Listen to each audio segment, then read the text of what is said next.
की सियासत में 3 सवर्ण विधायकों ने चला ऐसा दाव कि सपा सुप्रीमो अखिलेश के लिए बन गया काल, मचा तूफान। सपाइयों ने पहले रामचरितमानस जला, फिर सवर्ण विधायकों को खदेड़ा। अब यूपी की सियासत में अग्निपथ शुरू, सपा की चूल्हे हिलने लगी।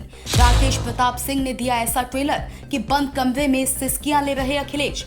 वो चुप बैठे तो ज्यादा अच्छा है, वो चुप बैठे तो ज्यादा अच्छा है, नहीं तो बहुत कुछ दूध के दूध और पानी के पानी करेगा। हम सब क्षमता रखी थे विधानसभा में। अब अपनी सीमा में हर आदमी अपनी बात का रखे तो ठीक है। दोस्तों, यूपी की राजनीति से जुड़ी तूफान मचा देने वाली सबसे बड़ी खबर है। सपा सुप्रीमो अखिलेश यादव जिन 3 सवर्ण विधायकों को पार्टी से बेदखल किया, अब वो उत्तर प्रदेश की राजनीति में ऐसा दांव चलने जा रहे हैं जिससे तूफान मचने वाला है। सबसे बड़ी हैरानी की बात तो ये रही कि सपा सुप्रीमो अखिलेश यादव की पार्टी समाजवादी को आगामी पंचायत और विधानसभा चुनावों में पूर्वांचल की सीटों पर सबसे बड़ा झटका लग सकता है। वो चुप बैठे तो ज्यादा अच्छा है, वो चुप बैठे तो ज्यादा अच्छा है, नहीं तो बहुत कुछ दूध के दूध और पानी के पानी करेगा। हम सब क्षमता रखी थे विधानसभा में।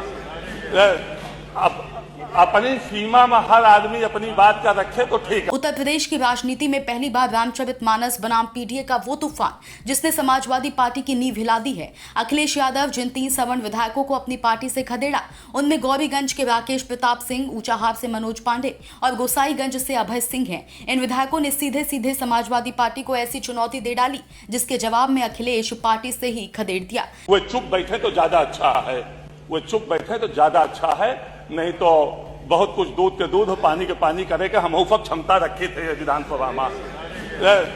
अब अपनी सीमा में हर आदमी अपनी बात का रखे तो ठीक है। लेकिन कहानी यही खत्म नहीं होती। असल धमाका तो तब हुआ जब इन विधायकों ने मंच से और विधानसभा में कहा था, सपा में रहना है तो भगवान राम का अपमान नहीं सहा जाएगा।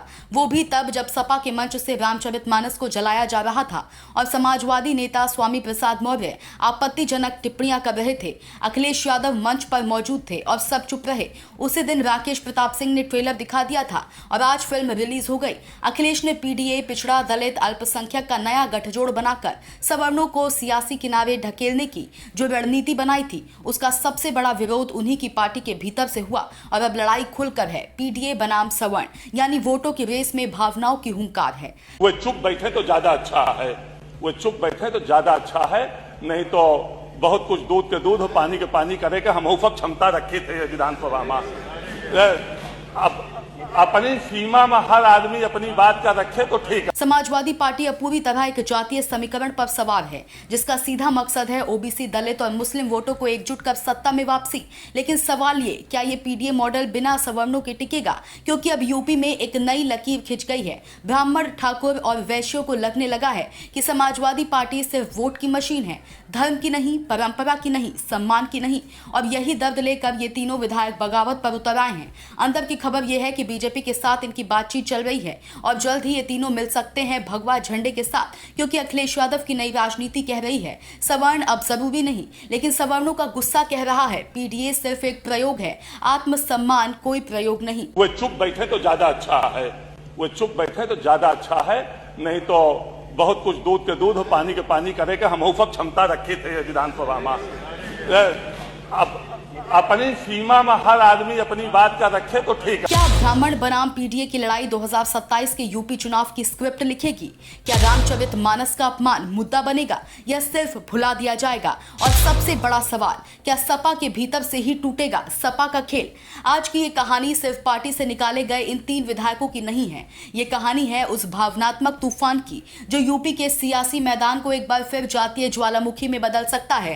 राकेश प्रताप सिंह की बात अगर आज गूंज रही है तो ये मान लीजिए ये सिर्फ ट्रेलर नहीं, असली कहानी की शुरुआत है। क्योंकि भगवान राम की गरिमा और समाज में सवर्णों की हिस्सेदारी कोई त्यागी जा सकने वाली चीज नहीं है। ये यूपी है, यहाँ भावनाओं की राजनीति की लहर कभी भी सत्ता पलट सकती है। इस कहानी में अभी कई परतें बाकी हैं। पीडीए का किला बचेगा या ब्राह्मणों का मोर्चा पलटवार करेगा? Bureau report, DK Tripathi, Amethi से नीतीश तिवारी की report, Saam TV digital. Subscribe करें साम टीवी, क्योंकि हम आ गए हैं अब आपके बीच।